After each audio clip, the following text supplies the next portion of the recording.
ftit tieqa dwar għaliex kellna ċertu kummenti dal-għodu u r-riżultat ta' diskussjonijiet ta' dal-għodu. Minn fejn ġejjin fuq ix qed nibbażaw it-twemmin u l-kunċetti tagħna illum. Għax il-gwiel, ovvjament, huma meqjusin, pereżempju, Manduka u Mifsud fil-qugħ, fil-qawl iqul jiddiskribhom bħala id-den tal-wieħed u l-erf tal-ħafna. Issa naraw, jiena aħna fukajna l-iktar fuq l-istereotipar tal-ruoli. Niftakru biss li l-bidla bejn il-kap tal-familja li ġa semma għal żwieġ indaqs saret fl-1993. Ħafna min-nies li hawnhekk trabbew fi żmien u għaddew din il-mentalità probabbilment l-uliedhom meta ir-raġel kien il-kap tal-familja. Il-kap fejn jidħol awtorità totali fuq l-amministrazzjoni tal-beni u fuq it-tfal. Dak iż-żmien, jiġifieri maħniex il-bogħod għalkemm imxejna ħafna l-qudiem imma rridu niftakru minn fejn ġejjin. U ħanaraw issa fil-qwiel x'kien dal-erf tal-individwu u tas-soċjetà u tal-ħafna. U ħanibdew. Mela, se nħarsu. Aħna l-iktar li fukajna fuq il-kodba ta' Mifsud u Manduka u ta' Kassar dwar il-qwiel. Hemmhekk ħadna xi eżempji. U rajna kif qed taraw ħanħarsu lejn mara xejn kienet tajt is-soċjetà u l-individwu l-erf, il-mara sottomessa, il-mara maħluqa għad-dar, ir-responsabilità tal-om, id-dera tal-mara, l-sibitu l-emozzjoni tal-mara. Issa l-kem qed nifukaw hemm, automatikament, se naraw xi fisser il-bil-maqlub lejn ir-raġel. Issa nispjega kif nimxi, kif nkunu għaddej. Mela, l-ewwel qawlu sibna, mara mingħajr raġel bħal ħut ġewwa it-tarġel. U hemmhekk qed ngħidu eżattament il-messaġġi li qegħdin nagħtat is-soċjetà u l-erf tas-soċjetà. Aħna skont Kassar il-mara ma tiżżewweġ hija xebba li tħossha inferjuri u fil-fatt semmejna dal-għodu il-bachelor u l-spinster u spinster hija negattiva u l-bachelor dan nexxielu jaħraq. Dan urra. Mara di ħafna sila baqa' fuq il-kaffa. U allura hemmhekk dik hija l-mentalità tas-soċjetà tagħna. Ix-xebba hija fil-biċċa kbira bħala l-mara li waslet biex tieħu l-istat tagħha. Hemmhekk aħna dak iż-żmien huwa tagħna illum ukoll inrabbu l-bniet bil-mentalità illi l-iskop ewlieni tiegħek f'ħajtek huwa li tiżżewweġ u jkollok familja. Mhix qed ngħid li xi ħaġa ħażina, imma hekk biss issa naraw iktar il quddiem fejn irridu mmorru. Id-dipendenza finanzjera tal-mara fejn ħafna drabi twassalha. Imma minn hemm ġejjin u rridu nifhmu minn fejn ġejjin. Mela, il-qamar mimli imma lejs l-imli. Issa skont il-kittiba li rajna huma qed tirreferi fuq li baqgħet fuq l-ixkaffa irġajna u li ma tkunx ġalusa jew tkun daħla fis-żmien tħares li l-qamar b'ċertu għajla u diżappunt. Jien meta nara dak il-qawl għalija bla ma trid niftakar fis-cycle tal-mara u li qed tipprova taqgħod ilha u li ma nexxilix. Ma nasalx għal min għalkemm nifhem interpretazzjoni imma li hija il-fatt li qed tipprova taqgħod ilha u ma nexxilix huwa messaġġ ċar f'dak il-qawl. Il-mara sottomessa. Ara ftit, il-mara bħall-lumija ta' sara u tarmija. Iktar minn hekk is-soċjetà kemm setat tbaxxi lill-mara. F'mini bħala persuna umana, issa taraw f'dak li tajt, x'valur qed ittieha, xejn, ideoloġija patriarkali. Hemmhekk jidher ċar, x'imbagħad tara inħal oħra, min qed jobna messaj, min qiegħed fil-poter fis-soċjetà? Huma l-irġiel u il-gatekeepers nisa. Għadu attenti, ma naħsbux kif qed naraw illum illi m'hemmx nisa li huma gatekeepers, ġifieri ma jridux jżommu l-status quo ukoll. Meta l-ommijiet kienu jżommu li t-tnit tagħhom id-dar u ma jċaru trabbuhom dik il-mentalità li huma l-unika skop ta' ħajjithom huwa li jiżżewġu jkollhom it-tfal, dawk huma l-gatekeepers tal-soċjetà patriarkali li għadna ngħixu fiha llum, da sabel imma għadna ngħixu fiha. Hemmhekk qed naraw x'messaġġi qegħdin nagħtu il-valur tal-mara. Mela ir-raġel għandu valur, il-mara xejn, ħallu armija. Ir-raġel saq din isbaħ, sar attenti. Ir-raġel tiġiġa u l-mara serdu. Id-dar tinqaleb ta' fuq. Iktar minn hekk, issa x'qed tgħid? Ir-raġel irid jikmanda u jekk ma jikmandax, huwa tiġiġa u qed iħalli l-mara tagħmel tribbieħ. Dawk huma l-messaġġi li trabbina bihom. U għadhom hemm dawk parti mill-kliem, mill-mentalità li għalkemm forsi ma nafuhomx, tas kemm kunna nafuhom qabel. Imma it-trobbija tagħna bbażata fuq dik. U dik hija importanti li naraw it-trobbija tagħna. Minn fejn ġejja? Il-mara bil-lejl della tqil. Il-mara qed ngħidula ċaru tont il-mesa inti qod id-dar. Jekk toħroġ mid-dar, speċjalment bil-lejl, inti qed tikkaġuna li jiġrilek it-tort tiegħek. Fejn l-unur tiegħek hekk kienu tellawha għax l-unur tal-mara u għadu sallu naqas ħafna huwa marbut mal-unur tar-raġel u tal-familja.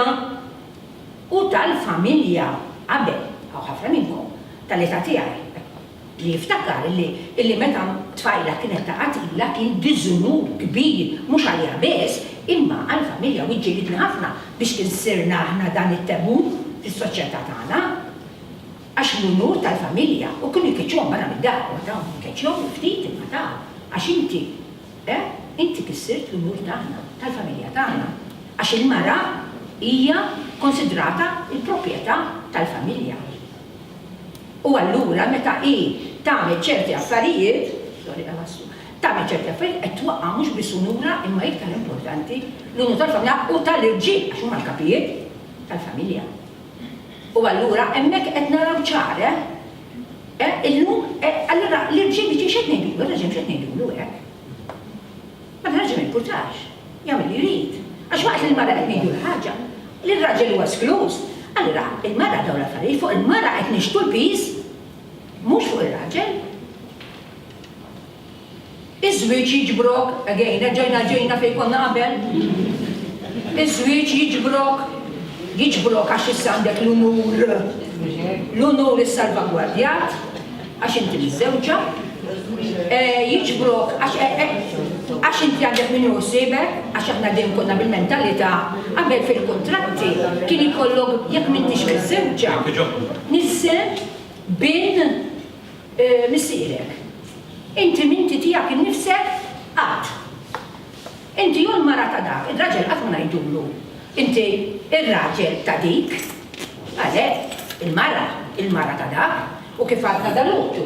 Żewġi imma r-raġel marti dik jien nikkontrolla, jien il-kap, u ħafna ġiel għadhom jgħidu u ħafna nisa li jemmnu li jekk għandu jkun il-raġel huwa l-kap tal-familja u għandu jkun il-kap mhux nimxu flimkien, le hu l-kap. Dik għadha l-mentalità u naraw minn fejn ġejja din il-mentalità. Iż-żwieġ jiġbrok, il-mara tinġabar, tiġbor unura. Hekk miż-żewġa, għax jekk tkun xebba, qiegħda fl-inkwiet. Qegħdin fl-inkwiet, ma nafux jista' jiġri. Is-soħra. Dar bla raġel, nixfa l-bħattaġel. Mela l-mara, fejn il-mara? Il-mara, allura qasma għadna dar mingħajr mara nixfa bħattaġel. Ir-raġel għax hu l-kap tal-familja u jaqla l-flus u aħna f'kull soċjetà il-valur tal-flus huwa importanti. Il-mara ix-xogħol kollu li tagħmel ftit sa żmien għax illum qed taqla aktar il-flus. Minn dejjem kienet tagħmel ħafna xogħol il-mara, din l-idea li l-mara kienet toqgħod se saqaf.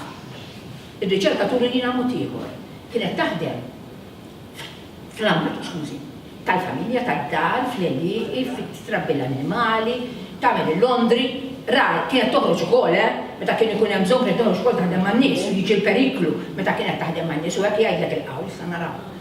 Imma il-raġel huwa il-bastjun huwa l-important għax mentalità patriarkali. La titlef ir-raġel ikollok tbakkar u taġel għax issa inti tittaqla x'jiekol mingħajr ma konti preparata. Għax ħadd ma jippreparak biex inti taqla x'tiekol. L-livell ta' edukazzjoni kien baxx jekk xi ħadd sejmu l-iskola, is-subien sejmu l-iskola, mhux il-bniet. Allura il-peace fuq dik il-mara huwa ħafna iktar tqil għax mhix ippreparata. Kliem il-mara isimgħu u għamel rajk. Valur zero. Dik il-mentalità, valur zero, tatix kasu. Tatix kasu. Min jisma l-mara wiċċella, din iktar, wiċċella qatt ma tara, Iġbir titaqa fuq il-raġel u kol, għara jfettillek biss tisma l-mara. Għek għet jgħidlu, għaxek inti għet tisma l-mara, taqas tal-barġalla. Dawn huma l-messaġġi li aħna tlajna bihom, irridu ma rridux, irridu nkunu nafu minn fejn ġejjin, minn hemm ġejjin, u mhux żmien twililu daw. Mhux żmien twililu. Meta l-mara tiżżewweġ tidħol f'dara, u l-mewt biss taqlaħħa minn hemm biss posta il-ħajja pubblika għall-mara ma teżistix. U għalhekk qed naraw kemm meta nħarsu lejn kif semma John fil-karigi qed inżommu John biss, Angela wkoll, il-karigi irridu tal-irġiel għax il-poter, għax l-status maskili, in-norma maskili. U jiena nħossni qiegħda fil-poter, meta jiena nilħaq in-norma. Allura n-norma maskili, hemm irid ikun, hemm inħossni b'saħħti. U din hija importanti li aħna nifhmu fejn irdu nkollu. Il-mara kollha ngħidula l-ħin kollu, inti postok id-dar, inti prepara ruħek għad-dar. X'kien anke meta kienu jmorru ftaħna sekondarji fis-sebgħinijiet, xi ħafna minnhom x'kienu jitgħallmu? Needlework, home economics, li kien ma ħafna aktar magħluq millum għax illum home economics huwa ħafna iktar miftuħ, dejjem qed nippreparawhom għad-dar. Forsi jagħmlu xi 3 snin 4 jaħdmu biex jippreparaw għad-dota, imbagħad id-dar. Dak kien hemmhekk konna nippreparawhom in-nisa tagħna. Hemmhekk il-mara iżżomm id-dar. Xi fisser kontroll totali fil-familja, kontroll totali fil-familja, u mela għax hekk inti għasek u kasek, hekk inti l-valur tiegħek mhux hekk, hekk inti żero. Inti x'kontroll għandek fuq ħajtek? Żero. Kollox li jgħid ir-raġel. Issa mhix qed ngħidu li ma kien hemmx familji fejn kien hemm ftit iktar ugwaljanza, imma l-mentalità tas-soċjetà kienet dik il-messaġġi li qed tagħti s-soċjetà huma dawk. Ġifieri, huma dawk. Però mbagħad naraw minħa l-oħra, għax importanti naraw minħa l-oħra. Li waqt qed ngħidu hekk il-mara, qed nixtu ħafna pis ukoll fuq ir-raġel bħala l-kap tal-familja. Li huwa rrid isostni l-familja, li huwa rrid iġib il-flus id-dar biex il-mara tkun tista' tmexxi l-familja. Ġifieri għandna dak l-aspett ukoll illi mhux ugwaljanza kellna, mhux nimxu flimkien kif ngħidu llum, imma pis wieħed fuq il-mara waqt li pis ieħor fuq ir-raġel u kważi later on naraw li r-raġel qas postu d-dar. Mela, mara sewwa titħaq u tgawdi ġewwa, dejjem ġewwa, il-messaġġi dejjem li tkun magħluqa ġewwa ħan ikkontrollawk. Ma nafx kien se jimmaġinaw se jagħmlu lin-nisa, imma dejjem iridu jikkontrollawhom lin-nisa dejjem, dak hu dejjem il-messaġġ. Irridu nikkontrollaw in-nisa, nagħtuhom valur zero li tajt int ma jiswa xejn, min inti ma jiswa xejn, inti min tajba xejn biex tqgħod tagħmel faċċen tiegħek ġew, mhux biex taħdem l-edukazzjoni tiegħek importanti xejn, l-indipendenza finanzjarja tiegħek ma teżistix ħanaġġa x'għaddin lura. Mela, u naraw kif id-decision making għalli daqshekk lura, għax hekk aħna sejna mentalità li tajt il-mara ma jfisser xejn, allura kif ħanpoġġik biex tmexxi? Kif ħanpoġġik? Jien għandi kif nitkellem ma' żewġ tfajli qed jagħmlu l-emmej barra minn Malta, mhux Maltin. Waħda minnhom tax qalt li għadha seha. Qalt li but do you believe that women can be good politicians? Why not jien? dik kellhom 23 sena, kellhom iżgħar. And why not? Biologically they're different. But what biology has got to do with your brains? Scusi, biology, what's that got to do with your brains? Do you believe in extreme feminism? What is extreme feminism? Going out to work when your children are young. Attara ħajja l-għamu t-slalek, l-lom hija l-madmat tal-uliet, il-mara għara responsabilità fejn nibatuha. Il-missir ma jissemmix fejn jidħol l-uliet, l-lom hija l-madmat tal-uliet, in-nisa dejjem fis-soċjetà jingħataw ir-responsabilità tal-aġir mhux tagħhom biss imma tal-irġiel ukoll. Ħafna minnkom tal-età tiegħi għaw in-nisa għax l-irġiel ma kienu jgħidulhom fil-konfessjonarju, imma aħna lin-nisa kienu jgħidulna. Bise, French kiss, it-tortija. Missekem, it-tortija. Kux it-tortana kien ikun, għax misek maħtejtu. Dejjem il-respa. Iżżada ma nafx tajdu. Imma l-inna. Iżżada ma tafx għan. Sorry, għabra Dawk huma ir-responsabilità tal-ulied, l-aġir tal-om hija l-xismu tagħhom. Hemmhekk dawk huwa l-qroq tiġbor il-mela aħna il-qroq fis-soċjetà. Hekk nara. Mara bla żaq, bħal tiġ, bla daqna kismin kienu mdorrijin ikunu jtafu ċwes, però dejjem mara il-pressjoni tad-dera tal-mara. L-lum żdiedet ħafna jinseb minħabba l-medja, naraw ħafna, ħanaġġel. Bosta drabi l-mara ħadtu fiha għara komplimenti, Minn ġewwa merrija u minn barra sabiħa, dawk huma l-komplimenti. Immaġina inti titrabba b'din il-mentalità xibqa' fik. X'valur għandek inti? Kemm ħatemmen fik innifsek u fil-kapaċitajiet tiegħek? Zero. Aħjar ma tkun sabiħa xejn. Għax qed tkun sabiħa tkun sikka merrija. Aħna l-istereotipat, ma tantx. Għalak pozittivi fl-iskola tal-bniet. Aħna l-lum, jiena ħaris lejn pero tara naħal-oħra, li jekk il-mara jekk wara raġel huwa magħluf. In-nisa sbieħ biex tħares lejhom. Alright? Taħib ħafna, imma inti mhux biex tħares lejhom biss, inti mara mhux oġġett, il-mara jekk ta' raġel għaref u mara sabiħa għaref issibhom mumli. Insomma, din negattiva tnejn, għaliex biex ngħidu kollox. Issa l-emozjonijiet, aħna dejjem il-weaker sex, aħna man nisa jew bla saħħa jew bla ġieħ. Taħseb, sorry, mhux fuq il-weaker sex. Il-mara kienet taħseb għax kienet intilla. Għax dik hija differenza bejn l-ewwel speaker li kellna bejn sess u ġeneru. Il-ġeneru kif inti bdella. Inti kont taħseb hekk, għaliex kont taħseb x'għax ġrabbejtek, għax ta' madwar id-dejjem qalulek. Allura inti hekk jekk jibqa' jgħidulek dawn l-affarijiet kollox ma taħsibx. Li inti aħjar taħdem ġewwa darek, għax barra n-nikwiet, barra n-nur, n-nur ta' familja, da' kollu kutżejjed, id-dmuħ fajja il-mara sponza għaw ġejjin l-emozjonijiet. Isu raġel m'għandux emozjonijiet ta' rabja, għax aħna emozjoni għax nibku. Imma li r-ġieli jirrabjaw il-kelmu ħażin, jidaw, dak mhumiex emozjonijiet. Le. Mela, raġel bila għal ma jdux ma' kull riħ, din affarijiet fuq, issa fittixna tal-irġiel. Fittixna fuq l-irġiel. Raġel bila għal ma jdux ma' kull riħ, insomma, tamle sens. Għal mara le, idem il-mistaqsija. Raġel bila mistija ma żomx miegħu, anke l-mara. Anzi l-mara kellha l-unur importanti tagħha tal-familja kollha, għax li tagħmel li ħajjirrifletti fuq kulħadd. Raġel bla ħila aħjar xejn minnu, għara hawnhekk imbagħad il-pis fuq l-irġiel. Raġel bla ħila aħjar xejn minnu. Ġifieri għandek l-aspetti l-oħra wkoll. Raġel ħażin ibiddel xogħoltu u aktar isir ħażin. Ta' kulħadd mhux ir-raġel biss. Għaliex il-mara tkun ħażina ma xorta ssir iktar ħażina. Ġifieri Iva qed naġġel ħafna, se tinħaġ l-nuti, da se qed naġġel. Raġel id-dar ħadba fin-nar, mhux postu hemm ir-raġel int barra mid-dar, so.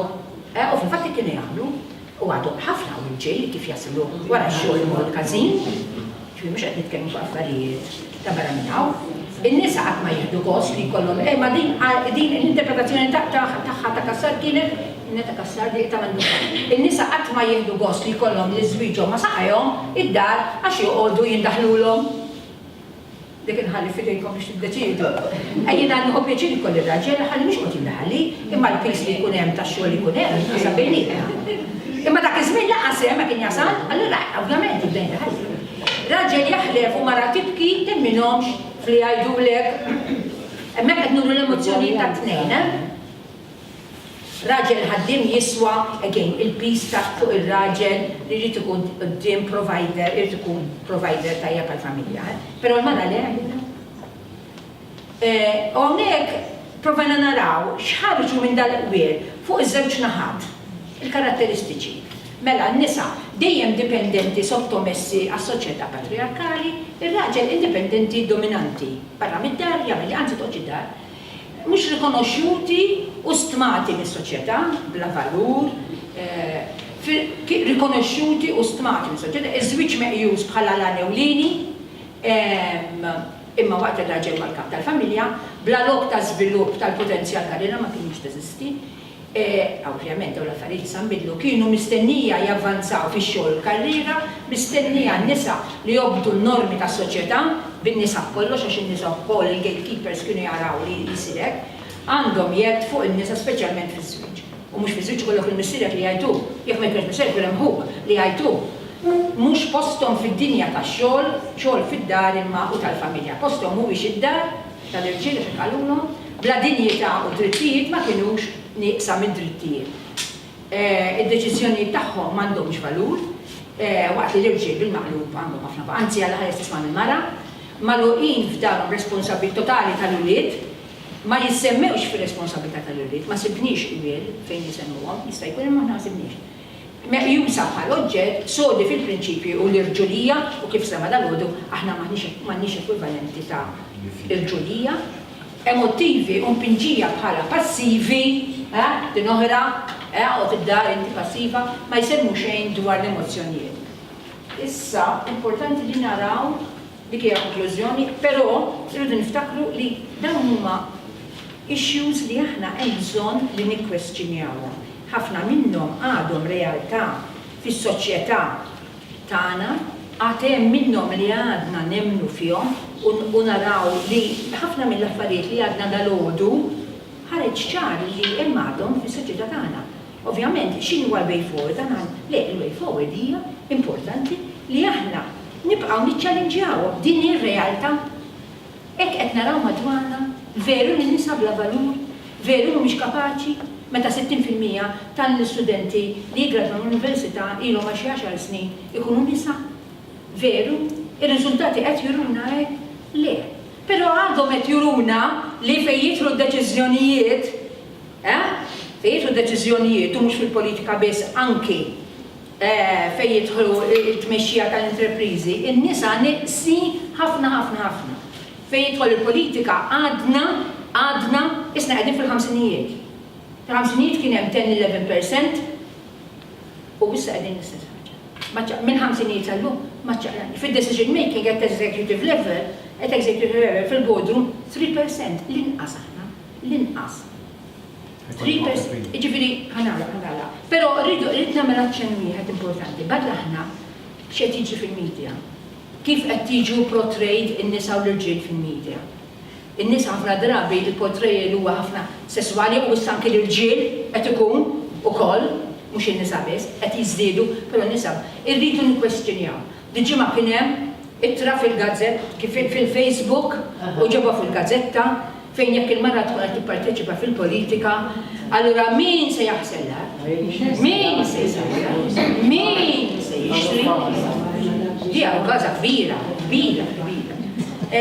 U allura dawn huma li allura aħna rridu nirreaġixxu ngħidu isma' din ir-realtà, din irrid dan huwa xogħolna llum. Waqt li napprezzaw x'kienu żminijiet oħra, irridu nammettu li żmien tal-lum irridu jibidlu u rridu nimxu quddiem u rridu nħarsu b'ugwaljanza li hemm nisa u rġiel fis-soċjetà tagħna u nagħmlu l-mhu tagħna biex dan isir.